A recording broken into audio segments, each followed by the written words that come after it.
कैसे हैं आप लोग? उम्मीद है सब ठीक ही होंगे। चलिए बात करते हैं और बात ऐसे करते हैं कि किसी समाधान पर पहुंच जाएं। परमाणु की ना शक्तियों को समझिए, प्रमाण, प्रूफ, रिजल्ट, इन सब की शक्तियों को समझिए। ये हल्की शक्तियां नहीं होती, बहुत भारी शक्तियां होती हैं। आज हम इसी टॉपिक पर बात करेंगे, थोड़ा विस्तार में करेंगे। पर हाँ, शायद वीडियो के अंत तक आपको बहुत कुछ समझा दे, तो देखिएगा ध्यान से। अगर विश्वास करते हैं वही देखिएगा, नहीं तो जो नहीं करते उनके लिए कोई जरूरत नहीं है। पहले तो आप लोग एक क्लिप देखिए, ये वाली। मैं ये ध्यान से सुनिए, पूरे जीवन में काम आए। तो हुआ यूं कि जब भगवान 5 जगह मांगने आए थे कौरवों से, तो कहा था कि 5 जगह दे दो, पांडव आराम से रहेंगे, तुम आराम से रहना, कोई झगड़ा, कोई विवाद, कोई युद्ध नहीं। तो शकुनी ने दुर्योधन को कहा कि सुयोधन इसे बंदी बना लो, ये उनका फेवर लेके आया। दुर्योधन का नाम सुयोधन था। तो अब जो है दुर्योधन ने ऐलान कर दिया कि बंदी बना लो। अब ठाकुर जी को कौन बंदी बना सकता है? तो पहली बार ठाकुर जी ने अपने जीवन काल में पहली बार वो ऊर्जा दिखाई थी, वो लाइट दिखाई थी कि मैं हूं को। अब उसके बाद कृष्ण वहां से चले कहकर कि अब युद्ध होगा, और धृतराष्ट्र ने राज ज्योतिषी को बुलाया ये जानने के लिए कि क्या होना चाहिए। तो राज ज्योतिषी को बुलाया, राज ज्योतिषी से पूछा कि क्या करना चाहिए बताओ। तो राज ज्योतिषी ने कहा कि महाराज, सुयोधन की कुंडली में राजयोग, कोई हरा ही नहीं पाएगा, निश्चित तौर पर राजा बनेंगे, आप युद्ध करो। और सिर्फ इस बात पर युद्ध का ऐलान हुआ और युद्ध शुरू हुआ। जब युद्ध शुरू हुआ तो उसके बाद 3 दिन बीते, कौरव हारने लगे थे। तो राज ज्योतिषी को फिर से बुलाया धृतराष्ट्र ने और कहा कि ये क्या चल रहा है। बोला महाराज, मैंने परिणाम की बात की, अभी तो युद्ध शुरू हुआ है, परिणाम जो होगा उसमें सुयोधन राजा बनेगा, सुयोधन विजयी होगा, आप राज तिलक की तैयारी कीजिए। ठीक है। अब धृतराष्ट्र लगातार चिंता में था। 8 दिन बीत गए, आधी सेना निपट गई थी कौरवों की। अब ये दिखाई दे रहा था साफ साफ कि कौरव हार जाएंगे, पांडव जीतेंगे। तो फिर से बुलाया गया राज ज्योतिषी को। धृतराष्ट्र बैठे हुए हैं, महात्मा विदुर बैठे हुए हैं, और राज ज्योतिषी को पूछा गया कि भाई ये क्या हो रहा है? तो कह रहा था कि सुयोधन राजा बनेंगे। अब तो 8 दिन बीत गए, आधी से ज्यादा सेना निपट चुकी है हमारी। तो पता है राज ज्योतिषी ने क्या कहा था? कि वहां कोई है जिसने नक्षत्रों की दिशाएं बदल डाली। कोई है जो समय और परिधि से परे है। हाँ। कोई है वहां। तो विदुर ने कहा था कृष्ण है वहां। हाँ। तो जिसके साथ कृष्ण होते हैं ना, अनंत ब्रह्मांड के सारे नक्षत्र, सारे ग्रह उनके चरणों में हैं। बिल्कुल। तो ये मैं पहली बार ये क्लिप देख रहा हूँ, मतलब मैं इन पर्सन को भी पहली बार देख रहा हूँ। कई बार हम जो बहुत कुछ कहना चाहते हैं, बहुत कुछ, पर हमारे पास शब्द नहीं होते, वो शब्द हमें कहीं और से सुनाई देते हैं। ये छोटी सी बात मैं आपको बहुत दिनों से समझाना चाह रहा था। कृष्ण के एंटर करने का मतलब था कि सारे ग्रह, सारी दिशाएं, सब कुछ पलट जाना, सब कुछ बदल जाना। कल्कि के भी एंटर करने का अर्थ यही है।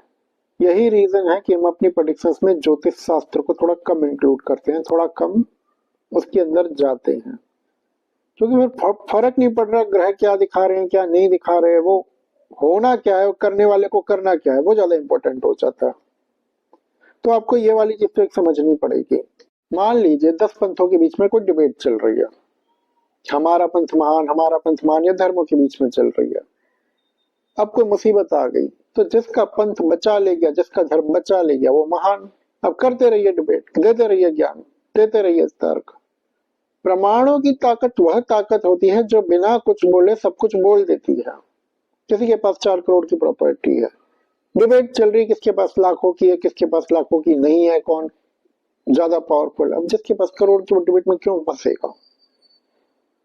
आपको डिबेट्स की ताकत को समझना होगा, तो बहुत अच्छी तरह समझना होगा।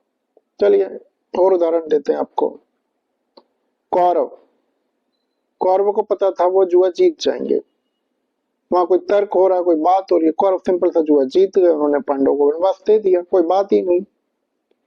कृष्ण की बारी आई, कृष्ण को पता था वो युद्ध जीत जाएंगे, उन्होंने जीत लिया। उन्होंने जीत लिया।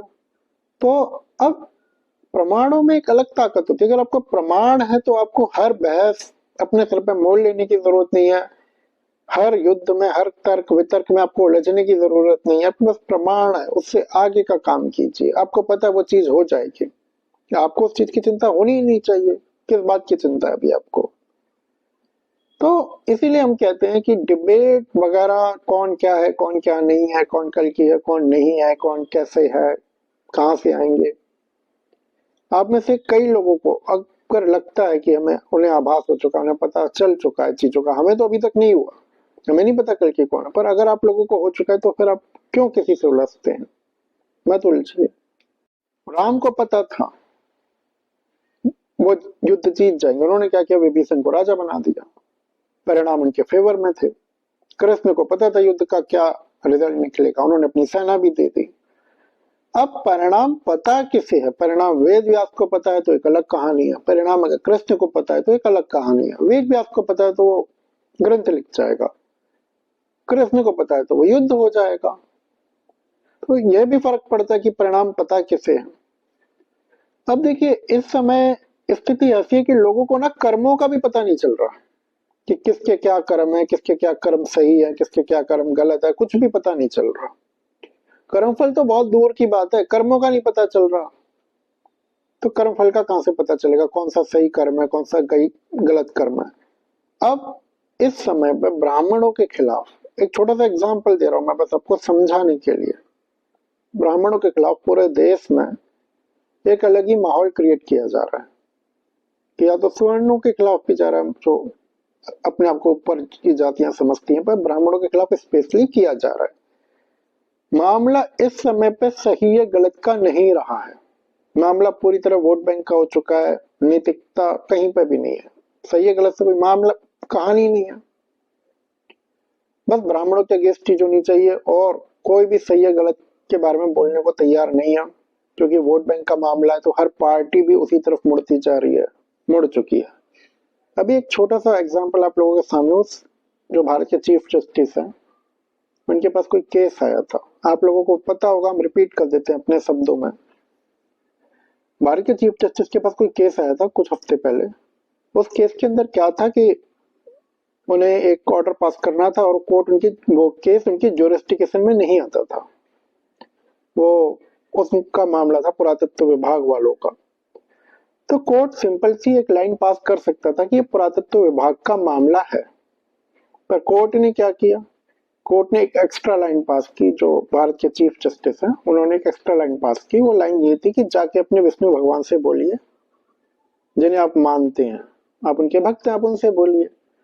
वह लाइन पास करने की कोई जरूरत नहीं थी, वो फैसले के अलावा लाइन थी। सिंपल सा ये बोला जा सकता था कि आप उनसे बात कीजिए, वो आप पुरातत्व विभाग चाहिए, लेकिन वो एक्स्ट्रा लाइन पास की गई। क्यों की गई, क्या कारण था, क्या उसके बिना डिसीजन नहीं दिया जा सकता था? अब जो कुछ भी हुआ उसके बाद कहा जाता है कि कोई दलित वकील है, ठीक है, किशोर करके, उन दलित वकील ने जूता मार दिया सीजीआई को। लगा नहीं लगा वो तो हमें नहीं पता, उतनी डिटेल से हमने ट्रैक नहीं किया, और जूता चल गया कोर्ट के अंदर। अब फिर वो बातें बढ़ रही हैं, कोई उसे फिर ब्राह्मण बनाम दलित कर दिया गया है। जस्टिस गवई की जो शायद वो है धर्म है वो बौद्ध है, तो अगर आप बौद्ध होते तो जनरली दलित नहीं होते, दलित हिंदू संस्कृति का वर्ड है। मामला फिर वो हाइपर चला गया है, वो बढ़ता जा रहा है। अभी बिहार में इलेक्शन होने हैं, बीजेपी फुली सपोर्ट कर रही है, क्या सही है या क्या गलत है कोई लेना देना ही नहीं। तो मामला थोड़ा कॉम्प्लिकेटेड है इस समय पर। अब वो क्या है ना, पूरी तरह से परसेप्शन ही बदल दिया गया है। जो जज हैं वो बहुत रिच फैमिली से हैं, 7 बार के उनके फादर विधायक रह चुके हैं, गवर्नर भी शायद रह चुके हैं, बौद्ध धर्म अपनाते हैं, बट वो कर दिया गया दलित बना कुछ और। अब वो सारी की सारी पार्टियां वो वोट बैंक के चक्कर में वो क्या बना रही हैं, ब्राह्मणों का वोट बैंक तो वैसे भी कम है, क्या बना रही है, क्या खिचड़ी पका रही हैं। अब ये है, बताइए इसमें नैतिकता कहाँ है? क्या वो जो मतलब सारे ब्राह्मण अमीर ही हैं या सारे सवर्ण अमीर ही हैं? नहीं है, सबकी अपनी अपनी परेशानियां, सबकी अपनी अपनी दिक्कतें हैं। नैतिकता कहाँ है? नैतिकता के आधार पर तो कुछ सुलझ ही नहीं रहा ना, नैतिकता तो छोड़ दी सबने। तो अब क्या है ना, नैतिकता की बात हो ही नहीं रही, मॉरली राइट क्या है, रॉन्ग क्या है। अब आप यह सोचिए कि कल की जैसा पुराणों में लिखा है ब्राह्मण ही है, ठीक है, जो कोई भी है मुझे नहीं पता, ब्राह्मण ही है। तो आपको क्या लगता है, क्या यह चीजें कल्कि के ऊपर नहीं आएंगी? क्या उनके ब्राह्मण होने की वजह से ये जो अभी समाज बट चुका है, वोट बैंक किसी का ज्यादा है, जिनका ज्यादा है उनके पास पावर है, उनके पक्ष में हर कोई खड़ा है, क्या यह सब कल्कि के ऊपर नहीं आएगा? चाहे कल की जातिवाद को ना मानते हो फिर भी ये सब कल की के ऊपर आएगा, उन्हें भी ये सब झेलना पड़ेगा।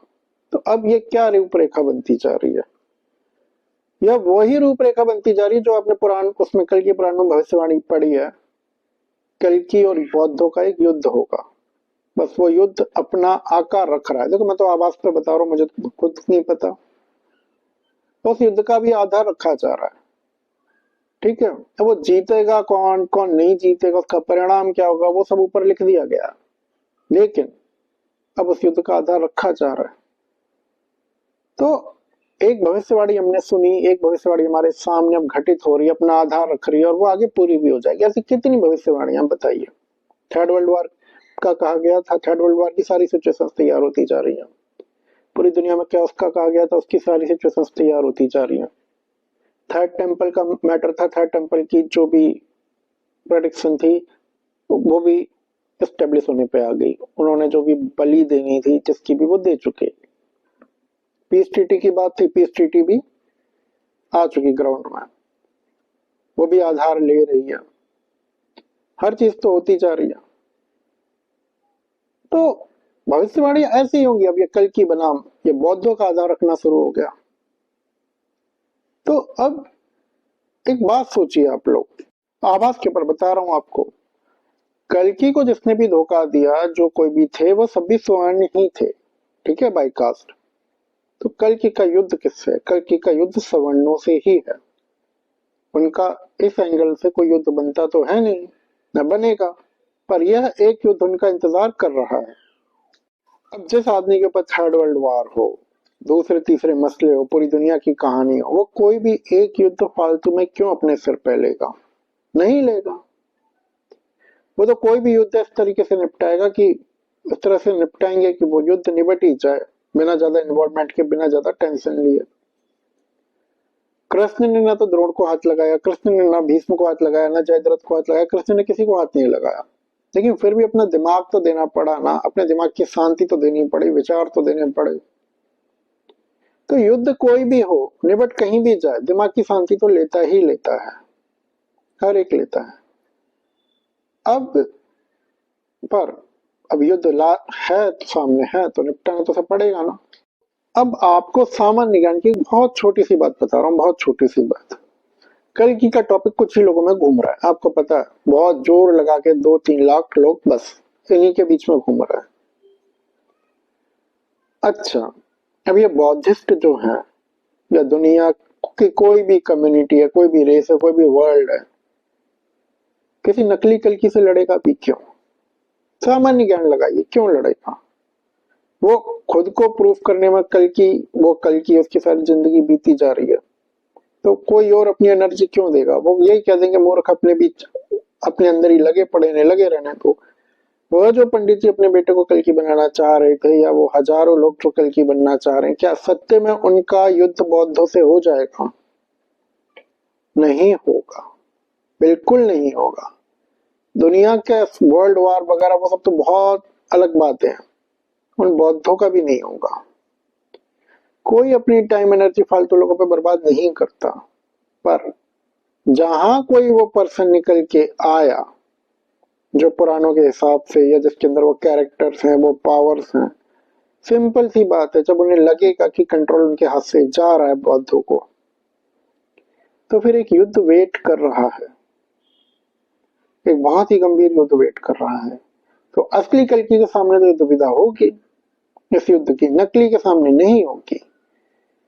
तो आपको ना एक अंतर यहाँ पे ये समझना होगा कि असली की परिस्थिति अलग है, नकली की परिस्थिति अलग है। नकलियों की जिंदगी एक ही चीज में जा रही है, वो कुछ करेंगे नहीं, बोलते जाएंगे, लगे रहेंगे, बहस करते रहेंगे, दूसरों को नीचे गिराते रहेंगे, ये कोशिश करते रहेंगे अगर आप उनसे बात नहीं करो तो आप कैसे भी उनसे बात करो, भूमिका बनाते रहेंगे, क्रिटिसिज्म के तरीके खोज के लाते रहेंगे। पर ऐसा कहीं भी नहीं होने जा रहा कि वो जो कल्कि पुराण में राजा लिखा है उनसे उनका युद्ध हो जाएगा, या बौद्धों से उनका युद्ध हो जाएगा, या वर्ल्ड वॉर उनके बेसिस पे हो जाएगा। कुछ नहीं होगा उनके साथ, उनसे उनके खुद के घर वाले परेशान है, ठीक है। तो वो क्या करेंगे? कुछ नहीं करेंगे, वो बस यही सब लगा रहेगा उनका। तो अब असली कल्कि जो कोई भी है, जहां भी है, हमें तो पता नहीं कौन है, आप उसकी समस्या को थोड़ा समझिए, उसके सामने क्या चुनौती है। वो नकली के सामने नहीं है, असली के सामने एक अलग लेवल की चुनौती है। वो अपन में आए नहीं कि ये सारी कहानियां उनके सिर के ऊपर आनी है। ऐसा भी ना सोचिए कि कल्कि के एंगल से ये चीज कोई दिक्कत देने वाली होगी, घबराने वाली होगी। वो इन समस्याओं को निपटाने के लिए बने हैं, इन समस्याओं को वो निपटा देंगे। अभी बीएसपी की रैली हुई है उत्तर प्रदेश में। जो रैली हुई है उसमें इतनी भीड़ आई है, इतनी भीड़ आई है कि जिन्हें भी वोट जाते हैं अखिलेश यादव या कांग्रेस को, वो सारे के सारे मतलब उन्हें पता चल गया होगा कि उनके वोट कंप्लीटली आने मुश्किल है। अगर बीएसपी खड़ी होती है तो फायदा किसको जाएगा? फायदा बीजेपी को जाएगा। तो ऐसा नहीं है कि कोई बहुत बड़ी दुविधा है, वो आपस में ही लड़ रहे हैं, आपस में ही उनके अलग हिसाब किताब है। बहुत सारी समस्याएं हैं, जैसे कि अभी सुप्रीम कोर्ट कह रहा है या कुछ पार्टीज कह रही हैं कि जो रिजर्वेशन जा रहा है वो भी अब जो उसमें बैकवर्ड क्लासेस ज्यादा हैं, जिन तक उसकी फैसिलिटीज नहीं पहुंच पा रही, उन तक पहुंचे। तो अब वो जो उसका बेनिफिट ले रही हैं वो ये नहीं चाह रही, तो वो उनके बीच में अपने मसले, जब बात निकल के आएगी तो वो आपस में ही उनके बीच में कहानी शुरू होगी। तो क्या है कि पर जरूरी नहीं है कि हर युद्ध कोई लड़े ही, बिना लड़े भी कई युद्ध जीत लिए जाते हैं। पर वो कल्कि के सामने चुनौती होगी, जो भी कोई कल्कि है। ठीक है, अब यहाँ पे एक नया युद्ध खड़ा है। इस युद्ध को हम कहते हैं वीड्स का युद्ध, यानी कि खरपतवार का युद्ध। खरपतवार आप लोग समझते हैं क्या होती है? खरपतवार वो होती है जो मेन फसल के साथ घास फूस उगाती है, उसका कोई रोल नहीं होता, वो बस खून चूसती है, परेशान करती है, नकारा, निरर्थक, नल्ली होती है, वो होती है वीट। अब यहाँ पे एक नया युद्ध चल रहा है इस जगह पे। वो युद्ध क्या है कि कल्कि कौन है, कौन नहीं है। तो यह युद्ध आपको लगता है कि जो भी कल्कि होंगे उनके लिए जरूरी होगा। जब उनके ऊपर उतने खतरनाक युद्ध पड़े, उतने बड़े युद्ध पड़े, तो आपको लग रहा है कि ये वाला युद्ध जो चिरकुटों का चल रहा है, ये उनके लिए मायने रखता होगा। ये तो पहले कदम पे रह जाएगा, ये कहानी यहीं चलती रहेगी, यहीं घूमती रहेगी, इससे ऊपर कभी जाएगी नहीं। नकली है तो कोई इनसे लड़ेगा भी नहीं, उलझेगा भी नहीं। पर असली के सामने तो समस्याएं खड़ी है ना।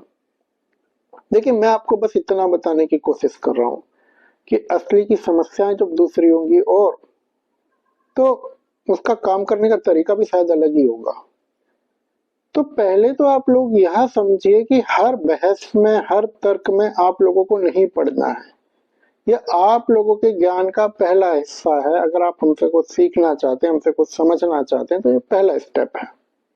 ठीक है, समझिए इस बात को। बिल्कुल नहीं पढ़ना है, बिल्कुल भी नहीं पढ़ना है। कहानी बहुत विशाल है, मनुष्य जीवन में शायद अंतिम बार होगी ऐसी कहानी।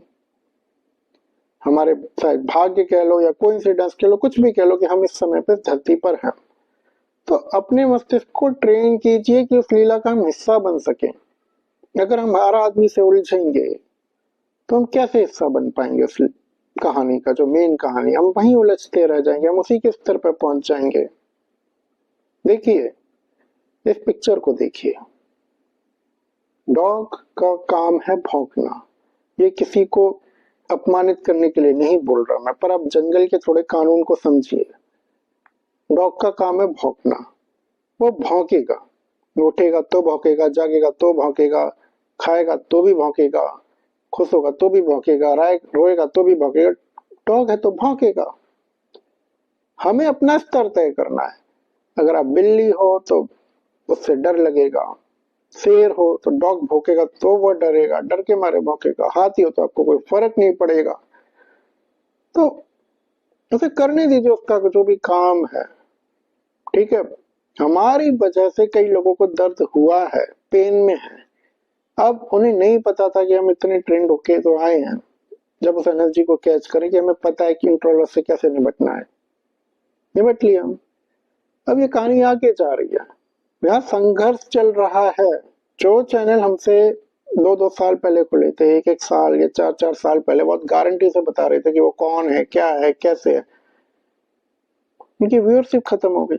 अब वो कुछ भी बोलेंगे, फिर जो किसी और उम्मीद में बैठे थे वो बोले भी तो बोले क्या?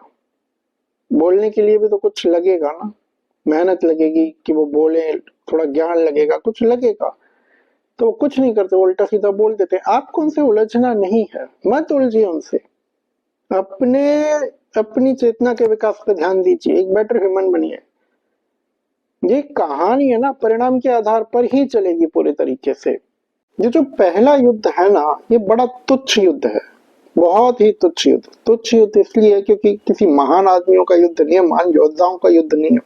ये लूजर्स का युद्ध है, ये उन लोगों का युद्ध है जो अपनी पीढ़ियों को खराब कर रहे हैं या जिनसे उनके घर वाले परेशान हैं।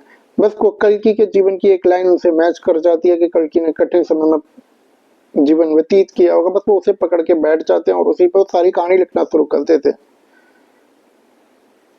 ऐसा नहीं है।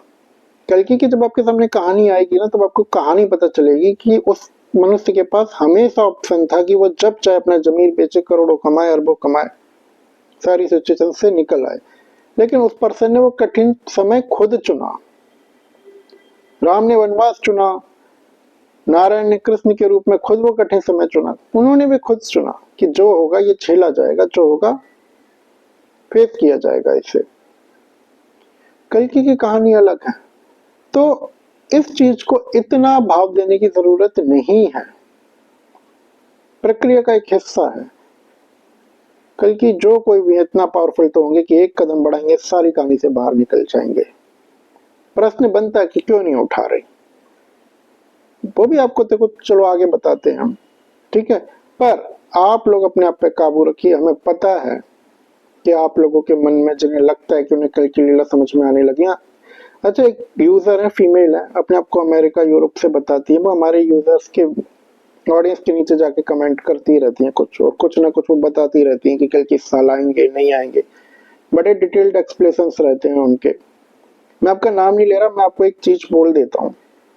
देखिए, आप फीमेल है तो हर चीज करने की आपको अथॉरिटी नहीं मिल जाती, पहली बात। और दूसरी बात, आप जिन यूजर्स के नीचे जाके कमेंट पास कर रही है ना कि इस साल भी नहीं आएंगे, उस साल भी नहीं आएंगे, लोग इसलिए हतोत्साहित हैं, डिसअपॉइंटेड हैं, आपको कुछ नहीं पता। उन्हें पता है कल की कौन है, कहाँ है, उन्हें पता है। आपका कमेंट राघव ने अप्रूव नहीं किया है, ठीक है। बेवजह में न परेशान होइए, न कीजिए। किसी और चैनल पर आप प्लीज चले जाइए, समझा कीजिए बात को। आप जिनका कॉन्फिडेंस हिलाने की बात कर रहे हैं, उनका कॉन्फिडेंस तो अब हम भी नहीं हिला सकते, ठीक है। उन्होंने किस मोटिव से कहा कि लोग परेशान है, बेचैन है, वो आप नहीं समझ पाएंगी। आप हर कहानी में अपना पॉइंट ऑफ व्यू, अपना एंगल ढूंढती रहेंगी। आप कितनी स्ट्रेट फॉरवर्ड है, कितना नहीं। आपने एक्सप्लेनेशन दिया था पहले, वो एक्सप्लेनेशन ठीक है, हमने सुन लिया था, बट प्लीज अब ज्यादा ना कीजिए, ठीक है। नाम आपका नहीं ले रहे, बस। तो देखिए क्या है, वापस पॉइंट पर आते हैं हम। अब हम समझ सकते हैं आप लोगों के अंदर थोड़ी सी वो होगी कि कोई कुछ कह रहा है तो होता है, मनुष्य का स्वभाव, हमारा भी है कि हम बताएं, चीजों को करें। लेकिन यहाँ पे समस्या पता है क्या, आपको लीला क्लियरली अभी नहीं दिखाई दे रही, क्या हो रहा है, किस स्टेज पे है, कहाँ पे क्या होना है, क्या नहीं होना है, किस स्टेज पे चीजें चल रही हैं। तो हम समझ सकते हैं उस बेचैनी का कारण, पर परेशान ना होइए, बस हम इतना ही बोलेंगे। चलिए आगे कुछ और टॉपिक्स पे बात करते हैं हम।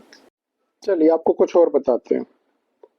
देखिए, आपने देखा होगा हम कभी भी सब्सक्राइबर, शेयरिंग वगैरह में इंटरेस्टेड नहीं रहते। जितने लोग हमें सुन रहे हैं उतने हमारे लिए काफी हैं, बहुत हैं। अगर हमें सब्सक्राइबर्स ही बढ़ाने हो तो वो कोई बहुत मुश्किल काम नहीं है। हम कुछ चीजें और खोल दें, हो सकता है 100 घंटे में हम 1 लाख सब्सक्राइबर्स कर दें। अभी आपको थोड़ा ज्यादा लग रहा होगा, पर ये ऑलरेडी हम कर चुके हैं किसी और का सर्वर यूज करके, तो कोई बहुत बड़ी बात नहीं है, वो हो जाए। पर प्रश्न यह है कि वो 1 लाख सब्सक्राइबर जोड़े किस बेसिस पे, कल्कि के नाम के बेसिस पे जोड़े, कल्कि के आधार के बेसिस पे जोड़े, या किसी काम के बेसिस पे जोड़े। चलो आपको दोनों के प्रॉस कॉन्स, अच्छा या बुराई बता देते हैं। अगर हमने इसी टॉपिक पर जोड़ दिए, कुछ और बातें खोल ली जो बहुत सीरियस हैं, बहुत कॉम्प्लिकेटेड हैं, कुछ कर्म भी खोल दिए, अगर उनके, जो कोई भी हम तो है नहीं, खोल दिए, तो लोग जुड़ जाएंगे। लेकिन वो जुड़ेंगे फिर किस आधार पर? कल्कि के नाम पर जुड़ेंगे। कल्कि के नाम पे हमसे जितने लोग जुड़ गए और जितना प्रेम हमें मिल गया, उससे ज्यादा झेलने की स्थिति में हम नहीं हैं। आप लोग हमारे लिए बहुत हैं। हम नहीं चाहते कि मामला इससे और आगे बढ़े, बस इतना काफी हमारे लिए। तो वो हम नहीं कर सकते, वो हम नहीं करना चाह रहे। अब दूसरे बेसिस पे आते हैं। दूसरा ये है कि हम काम कर देते हैं, जो भी उनके मतलब कर्म है वो ओपन किए देते हैं, उन्हें बता देते हैं लोगों को। अच्छा, हम तो है नहीं, हमें क्या टेंशन लेने की जरूरत। पर कल्कि को उनके कर्म और शक्तियों से ही पहचाना जा सकता है, हम आपको बता चुके हैं। तो जो भी होगा वो पर्सन तो लाइमलाइट में आएगा, उसके कर्म और शक्तियां भी लाइमलाइट में आएगी। तो आपको पता है इस चैनल पे क्या होगा? चाहे हम कितना भी नोबल वर्क करें, कितना भी बढ़िया कर लें, कितना भी अच्छा कर लें, क्या होगा इस चैनल पे? इस चैनल पे भीड़ लग जाएगी उन लोगों की जो हमें यह ज्ञान देने आएंगे कि यह कर्म तो कल्कि का है, आप क्यों कर रहे हैं। ठीक है, अब उनके कल्कि कुछ करेंगे भी नहीं, वह भी कुछ नहीं करेंगे, पर वो लोग ज्ञान देने चले आएंगे। उन्हें कामों की चिंता नहीं है, उनकी चिंता यह है कि वो कल्कि की जो आशा वो बना के बैठे हैं अपने ऊपर, जो तमगा लेके बैठे हैं, जो अपने आप को उस चीज का समझ रहे हैं, कुछ उनके हाथ से चीजें निकली जा रही हैं, वो उन्हें परेशान कर देगी। ये हम ऑलरेडी ट्राई कर चुके हैं चैनल पे। जब जब कामों की बात उठी है तब तब इस चैनल पे भीड़ बढ़ जाती है। अब तो खैर 1,500 से ऊपर ब्लॉग है, ज्यादा नहीं आ पाते, पर तब तब भीड़ बढ़ जाती है। तब राघव के ऊपर वर्कलोड बढ़ जाता है। तो किसे ब्लॉक करना है, किसे नहीं। तो क्या है कि आप ये मत समझिए वो दोनों ही ऑप्शंस बहुत इजी हैं, ऐसी मुश्किल भी पैदा नहीं कर रहे वो, पर दोनों की अपनी अच्छाइयां बुराइयां हैं। कई लोग हैं जो चाहते हैं कि कुछ हो ही ना। दोनों की अपनी अच्छाइयां बुराइयां हैं। क्या है ना, हर युद्ध लड़ा भी नहीं जाता, हर युद्ध जीता भी नहीं जाता। मैं उन लोगों के बारे में एक चीज सोच लेता हूँ, जब उनकी क्लास मतलब प्रकृति ले रही है, रिमांड प्रकृति ले रही है, तो मुझे क्या इन्वॉल्व होने की जरूरत है? आप सत्य मानिए के घर वाले उनसे परेशान होंगे। ठीक है, तो यही बात आपको समझनी होगी। हर पर्सन से इन्वॉल्व होने की जरूरत नहीं है। जरूरत ही क्या है? अब ये कहानी चल रही है, अब तो बस लीला का परिणाम देखिए ना, मामला जाता कहाँ पे है, होता क्या है, हम आपको बता रहे हैं। ये क्या कम है? तो और यही एक रीजन है, हम चाहते हैं कि वो जितने भी लोग हमसे कनेक्टेड थे उनका एक न्यू ग्रुप बन जाए, बहुत ही क्लोज ग्रुप बन जाए। देखो शायद हमने राघव से लिस्ट मांगी है, वीडियो खत्म होते होते तक हमारे पास वो लिस्ट आ जाए बेसिकली। ठीक है, देखते हैं। चलो, एक तो यह बात हो गई। ठीक है, अब इस बात को बुलाओ। मुझे लगता है, उम्मीद है कि आप लोग कुछ समझेंगे, कुछ विचार करेंगे, मैं जो भी कह रहा हूँ, कुछ समझदारी लाएंगे अपने अंदर। ठीक है, दूसरी बात, चलो मैं आपको 2 इंसिडेंसेस सुनाता हूँ वीडियो खत्म करने से पहले, वो शायद आपके कुछ हेल्प करेंगे। एक तो यह है कि एक बाघ है, ठीक है, जो मुझे आभास होता है, मैं उसके ऊपर बता रहा हूँ। चलो, ये तो मैं आपको बता दिया। उम्मीद करता हूँ आप लोग चीजों को समझेंगे, विचार करेंगे, अपने अंदर थोड़ी सी इंप्रूवमेंट लाएंगे। ठीक है, परिणामों के साथ रहिए, परिणाम आएंगे, परिणाम आ रहे हैं। बहुत सी चीजें होती हैं जो अदृश्य होती हैं। जो 2 सबसे कॉन्फिडेंट लोग थे कल्कि के केस में, जिन्हें लगता था कि वही जो कुछ बोल रहे हैं वही सत्य है, वही सब कुछ है, आपको पता है आज उनकी व्यूअरशिप कितनी करती है? यही होता है हिसाब किताब, और कुछ नहीं होता। अब वो बोल रहे हैं, बोलते रहते हैं, बोलने दो। जरूरी नहीं कि हर जंग में उलझाई जाए, कुछ जंगें साइड में भी निपटा दी जाती हैं। ठीक है, मेरे फादर का ना एक बाग था, और उस बाग पे उन्होंने 5 इयर्स दिए, 5 to 6 इयर्स। खूब पैसा लगा, खूब इन्वेस्टमेंट हुई। मैंने अपनी लाइफ का सबसे टफेस्ट पार्ट मैंने उस बाग में गुजारा। मतलब बाग में नहीं, वो जो 1-2 साल थे वो रूरल एरिया में गुजारे। कोई शिव मंदिर था वहां पर। तो गुजारे क्यों थे? क्योंकि वो फादर वहीं पे रहते थे, अच्छा, फादर बाग के चक्कर में थे वहां पे, जो भी उनका बगीचा लग रहा था, उन्होंने उसमें खूब इन्वेस्टमेंट की थी। अब मेरा टफ टाइम खत्म हो गया। अब जो भी था वो 1.5-2 साल का टफेस्ट पीरियड था वो, वैसे तो वो लंबा अरसा था। अब क्या था कि हम फिर मैं वहां से निकल गया। अच्छा, अब चीजें बदली, टाइम बदला, तो मैं यही सोचता रहता था कि कैसे भी कुछ ऐसा हो जाए कि ये उस बगीचे को छोड़ के शहर में आ जाए, क्योंकि पता चला शहर में हमारे पास काम दूसरे हैं। हम जिन मैटर से लिंक हैं वो प्रकृति, पर ब्रह्म, कल्कि के मैटर्स जो आभास हमें होते हैं, जो कुछ भी हम रखेंगे, थोड़ा राइवलरीज वगैरह जाएंगी हाइपर। अब ठीक है, हम कल्कि की चेतना से कनेक्ट हैं, हमें सिक्योरिटी हासिल है प्रकृति पर ब्रह्म की, पर जरूरी नहीं कि हमारी फैमिली को भी वही सिक्योरिटी हासिल हो। अब कुछ दिन पहले हमारे पास खबर आई कि वो बाग लगभग फेल हो चुका है। आपको थोड़ा अजीब लगेगा, हमें ये सुन के बहुत खुशी हुई, बहुत खुशी हुई, बहुत इन्वेस्टमेंट चलेगी उसके अंदर, बहुत, लेकिन हमें खुशी हुई। हमें खुशी इसलिए हुई क्योंकि इसकी वजह से अब ये कम से कम शहर में तो आके रुकेंगे। शहर में आके रुकेंगे तो हमारे सामने रहेंगे। फिर वो बाहर से क्या हो रहा है, क्या नहीं हो रहा है, कौन राइवलरीज निकाल रहा है पीछे से, वो टेंशन नहीं रहेगी।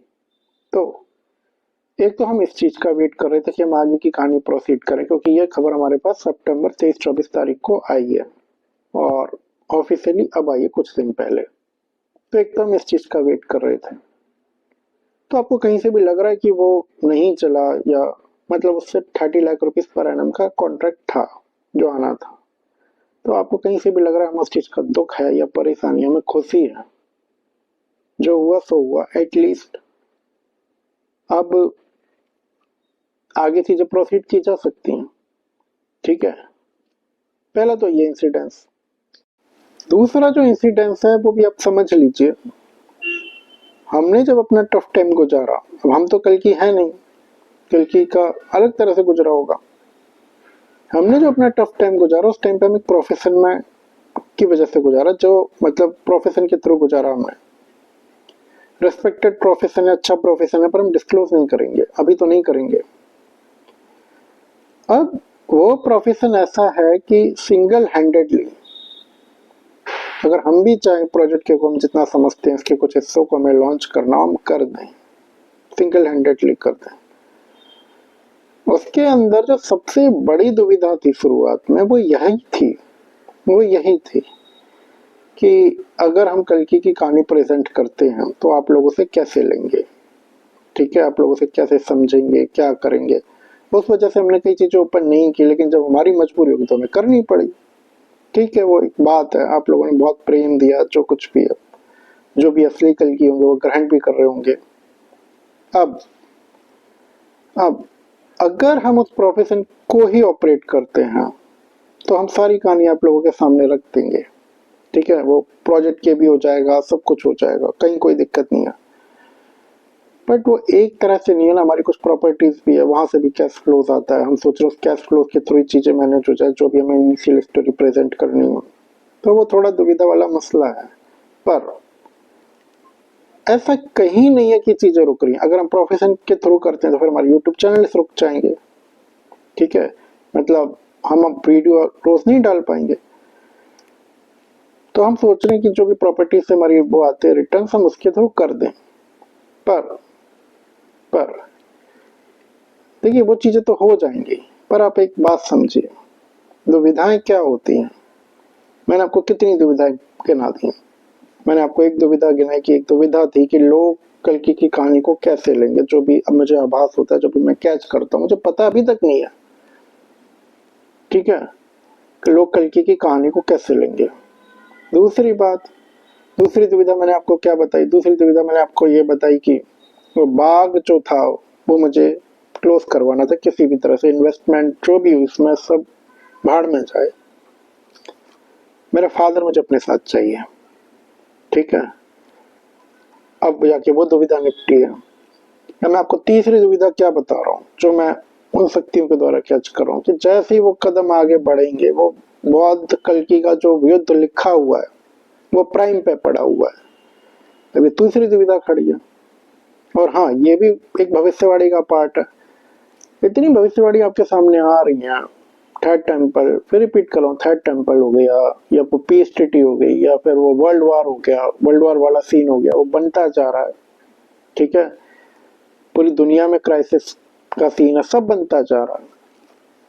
मोदी जी वाली आई रही है, वो 2027 तक रहेंगे। तो ये आ रही है, ये सुलझेंगे भी, सब कुछ होगा, लेकिन अभी आप इन दुविधाओं पे रहिए। जैसे जैसे कहानी आगे बढ़ रही है, दुविधा बदलती जा रही है। मतलब ये कल की बनाम बौद्ध वाली जो प्रेडिक्शन थी या दुविधा थी, ये हमारे सामने इंस्टेंटली नहीं खड़ी थी पहले, ये अब खड़ी है। कल्कि ने कदम उठाए, जो कुछ भी, मतलब हम तो डिकोडिंग करते हैं, हम तो इन्वॉल्व होते नहीं। कल्कि ने कदम उठाए नहीं कि वो युद्ध सामने खड़ा है उनके। अब सोचिए, ये बोला जाता है कि जन्म के आधार पे भेदभाव वगैरह सब कुछ, बहुत सारी बातें, लेकिन कल्कि के सामने का क्या खड़ा है? वही युद्ध खड़ा है, जन्म के नाम पे जो कुछ भी होगा। जबकि सबसे ज्यादा परेशानियां उन्हीं ने झेली होंगी, लेकिन फिर भी वो युद्ध उनके सामने खड़ा है। तो वो एक दुविधा मिटाओ, दूसरी दुविधा खड़ी होती है, दूसरी मिटाओ, तीसरी खड़ी होती है। पर दुविधाओं का भी लेवल बदलता रहे, वो बढ़िया है। ठीक है, वो सही है। वो एक ही दुविधा में फंसे रह जाओ, उसी में जिंदगी गुजार दो, वो भी सही नहीं है। फिर दुविधाओं का लेवल बदलता है, आपकी चेतना का विकास होता है, आपको भी पता चलता है किस दुविधा से कैसे निपटना है, कैसे नहीं निपटना है। जहां तक मुझे अंदाजा है, कल की इस बार को अपने सिर पे लेंगे ही नहीं, इसे साइड ही साइड में निपटा देंगे इन्हीं लोगों के बीच में, पॉलिटिकल पार्टीज के बीच में कुछ ना कुछ वो कर देंगे। लीलाधर है, खेल ही देंगे, खेल ही जाएंगे, जो उन्हें करना है कर देंगे। ठीक है, तो मैं आपको पता है क्या बता रहा हूँ, मैं बस इतना बता रहा हूँ कि हर चीज का एक समय होता है, डिले कुछ भी नहीं होता, लेट कुछ भी नहीं होता। ठीक है, लेट कुछ भी नहीं होता, सब कुछ अपने हिसाब से होता है, चल रहा है। तो इतना सभी परेशान ना हुई है, बस ट्यून्ड इन रही है। ठीक है, अब देखिए, काम करते हैं। वर्कलोड मेरे ऊपर बहुत है, और मेरे ऊपर जो सबसे वर्कलोड बड़ा, जो क्रिटिकल वर्कलोड आता है ना, वो एक्चुअली फैमिली की तरफ से आता है, और उसे मैं मना भी नहीं कर सकता। ठीक है, तो हम एक काम करते हैं, मैंने आप लोगों को प्रॉमिस किया था, 2 अकाउंट्स तो बहुत ओल्ड हैं, बहुत ज्यादा। एक फेयर है और एक ट्रूथ ऑफ लाइफ है। मेरे ख्याल से मेरे पास अब दोनों के ही नंबर है। ठीक है, तो वो ठीक है, अच्छी बात है। बाकी क्या टेलीग्राम ग्रुप खोल सकते हैं हम, मतलब जो भी सिलेक्टेड लोग हैं, केवल उनके लिए। शुरुआत में केवल मैं बोलूं और बाकी मैं आप सबको अथॉरिटी दे दूं, और पर वो केवल सिलेक्टेड लोगों के लिए हो। देखो, मैंने कुछ लिस्ट बनाई है, मैं चीजों को थोड़ा सा आसान कर देता हूँ। ठीक है, और तो किसी तरह से तो हम कांटेक्ट करें डायरेक्टली, बस टाइम का आप लोग थोड़ा ख्याल रखिएगा। ठीक है, फिल्ट्रेशन सिस्टम हमें लगाना पड़ेगा, हर एक से हम बात नहीं कर सकते, हर बात यूट्यूब पर की भी नहीं जा सकती। ठीक है, तो अगर मैं टेलीग्राम का ग्रुप बनाता हूँ, तो आप लोगों को एक चीज समझनी पड़ेगी, एक चीज का ध्यान रखना पड़ेगा कि अपने नंबर हाइड कर लीजिएगा। ठीक है, और देखते हैं, मैं सोच रहा हूँ चीजें सिंप्लीफाइड हो जाए, किसी भी तरह से सिंप्लीफाइड हो जाए। बाकी आप लोग एक बात समझिए, जब ये वीडियो खत्म होगा तो उसमें लिस्ट आ जाएगी। बाकी आप लोग एक बात समझिए, बहुत अच्छे तरीके से समझिए। 8 लाख की प्रॉपर्टी हो, 10 लाख की हो, 15 लाख की हो, हाल बिक जाती है। दिल्ली में एक मकान जो है 1 BHK, वो 10 लाख से शुरू हो जाता है, 20 लाख, 35 लाख, 50 लाख। अब वो जितना सस्ता होगा उतनी जल्दी बिकेगा। 10 लाख का वो जल्दी बिक जाएगा, पर 10 करोड़ की जो प्रॉपर्टी है वो बिकने में टाइम लेती है। बड़ी चीजें अपना अपना समय लेती हैं। ठीक है, अब ये मामले बहुत हाइपर हैं, बहुत ज्यादा हाइपर। जस्ट कॉज कि आप हमारे साथ नहीं हो, उस चीजों को डायरेक्टली नहीं देख पा रहे, घबराइए मत, परेशान मत होइए। हम बार बार एक ही बात कहते हैं, बेचैन भी ना होइए। ठीक है, जब हम इतनी बड़ी बात कह रहे हैं कि कल्कि को केवल उनके कर्म और शक्तियों से ही पहचाना जा सकता है, उनके कर्म, शक्ति या एटीट्यूड कुछ भी छुपा नहीं रह सकता, बस बात ही खत्म। ठीक है, वो नियति है, वो खुद नहीं डाल सकते उसे। तो चीजों को ऑपरेट करते हैं, धीमे धीमे करके लेके आते हैं। ठीक है, आगे मसले बहुत बड़े हैं, दुविधाएं बहुत बड़ी हैं। अब उन्हें क्या है, जो भी कोई कल्कि है, उन्हें वो जंगे शुरू होने से पहले ही खत्म करनी है, क्योंकि अल्टीमेटली झेलनी उन्हें है। जो नकली उन्हें तो कुछ झेलना नहीं, झेलनी तो असली को ही है ना। तो अगर आप हम पे विश्वास कर रहे हैं कि हम आपको सही ज्ञान दे पा रहे हैं, सही बता पा रहे हैं, तो आप भी तो अपने आप को इवॉल्व कीजिए, आप भी तो अपनी चेतना का विकास कीजिए। ठीक है, आप भी तो उस तरह के पर्सन बनिए कि या तो अपने प्रारब्ध काट रहे हो, या अपने मोक्ष की तरफ सफर कर रहे हो, या फिर अपनी फैमिली के लिए कुछ अच्छा कर रहे हो। ठीक है, तो बस यही है।